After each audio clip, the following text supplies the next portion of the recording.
Você está conversando aqui sobre um ataque de vou lançar míssil em tal país. A inteligência ela vai informar. Você está entendendo? É uma presciência e onisciência satânica. Mas A isso aí informação... confronta o Todo-Poderoso, né? Porque eles querem pegar um atributo que é somente de Deus e dar para um robô, para uma Sim, máquina. é aí que eu sempre digo, a gente está muito próximo do Apocalipse.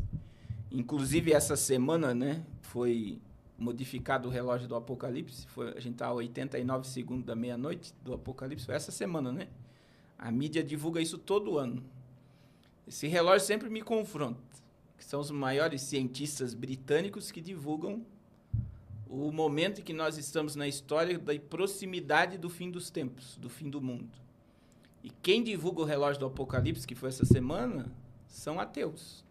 Porque a maioria dos cientistas não crê em Deus. Agora, como pode cientistas acreditar num colapso da humanidade e o povo que anda com a Bíblia, que tem 22 capítulos sobre o assunto, não acredita que é o Apocalipse? Então, assim, Fábio, a gente precisa entender, por exemplo, por que Elon Musk foi chamado para o governo? Por quê? Porque ele vai colocar robôs no lugar de muito funcionário público. Ele quer enxugar a máquina pública. Como é que se enxuga a máquina pública? Desfazendo de funcionário. Muita gente no governo americano vai ser mandada embora e ser trocado por robô. Robô é inteligência artificial. O ser humano, cada vez que... E quer dizer, se nós estamos dentro de um projeto americano da Stargate, eles querem dar o controle, o domínio e a segurança da América a uma inteligência artificial.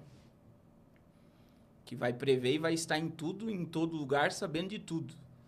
Então, o que acontece? A gente tem... Eu tenho visto de uma forma assombrosa. Essa semana eu fiz uma live e falei sobre isso. Você sabe qual é uma das piores crises que o mundo está sofrendo e ninguém está falando? Qual? Falta de mão de obra. Não tem trabalhador para nada. Vai em qualquer empresa e pergunta qual é a tua maior dificuldade, empresário. Ele não tem fator humano para trabalhar. As pessoas estão tão emburrecidas que elas não querem trabalhar, elas não conseguem. Tem um vídeo, eu mostrei lá no meu canal, de uma RH, né, que fez entrevista com 7 jovens, entre 18 e 21 anos, todos com problema psicológico. Se tratando com psicólogo, tomando antidepressivo, falou, não tem. Ela mesma falou, o que será da próxima geração? Quer dizer, o ser humano ele está se transformando num ser descartável. É. Emburrecido. Você vê que o QI, tem um cara falando do QI do brasileiro, dizendo que o QI do brasileiro é semelhante ao do chimpanzé. É como que se as pessoas não estivessem mais raciocinando, mais pensando, mais... E você está entendendo? Olha o nível que nós chegamos em emburrecimento. Então, veja, o protótipo é as máquinas assumem o controle de tudo. A China já tem da BYD, daquela marca de Xiaomi. Sim. Que é eles têm montadora de carro que monta um carro em 1 minuto e alguns segundos. Meu Deus. E mostra o vídeo, você vê o carro sendo montado em menos de 2 minutos. Ele entra na produção, robô colocando, o ser humano entra ali só nos detalhes finais. Olha a quantidade de emprego. Você está entendendo? Sim. A gente tem aí as questões 3D hoje, máquina 3D que constrói casa. Você vê que cada vez mais a tecnologia está assumindo o lugar do homem. E aí entra a questão da Agenda 2030. Para que eu vou manter tanta gente viva se elas só me custam prejuízo? A redução populacional, né? Que entra na questão da redução populacional. Não é? É cálculo, se você for analisar de uma forma grosseira, para que eu vou ter uma quantidade tão grande de pessoas na Terra se elas não produzem nada? Se são inúteis. A ponto que ele chama o povo de gado na cara do... Então, assim, eu digo assim, Fábio, quando você estuda a Agenda 2030, eu tive lá na ONU, toda a ONU lá, entrei lá na ONU, passei nos corredores, fui lá onde tem as audiências da ONU. Então, assim, você vê que toda a ONU, que é a Organização das Nações Unidas, trabalhando pela Agenda 2030. É maravilhosa a ideia.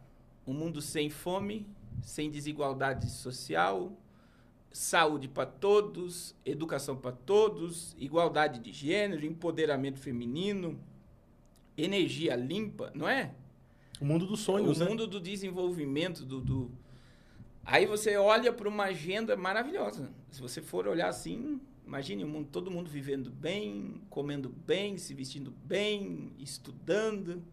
Fala, mas a conta não fecha, não tem como. A gente não consegue hoje ter para manter o que tem. Como é que eles vão conseguir isso?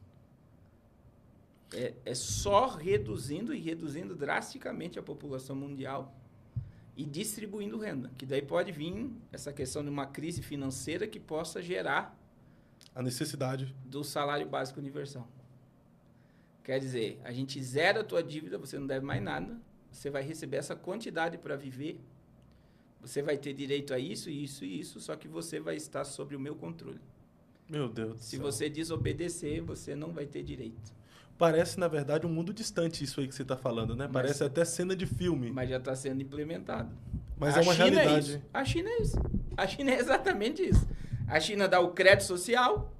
Se você desobedece, eles tiram teu crédito social. Se você for muito imprudente, você vai para um campo de concentração. Não é uma prisão. É um lugar para fazer uma lavagem cerebral para você sair de lá pronto a se submeter ao governo. Então, quer dizer, o laboratório é a China. Então, assim, para que vamos manter uma quantidade enorme de pessoas se não produzem, não geram, e não criam, e não fazem nada? E se a gente tem uma ferramenta que controla tudo, sabe de tudo, está em tudo, e nos dá uma certa segurança em tudo. Tem a onisciência, né? Então, a gente consegue prever para que... Você está entendendo? E uma das questões, Fábio, voltando ao relógio do Apocalipse, que está interligado a esse assunto, é que o que movimenta esse relógio, né? Ele surge em 1947, após a bomba de Hiroshima e Nagasaki, lá daí vem todo um gráfico com medo de armas nucleares. Então, quando o relógio do Apocalipse surgiu, nós estávamos a 15 minutos da meia-noite. O que movimentava o relógio era guerras e questões climáticas. E ano passado e esse ano entrou a questão da inteligência artificial, que ela não tem regulação. É o que você falou. Então, imagine você está criando algo tão poderoso que ela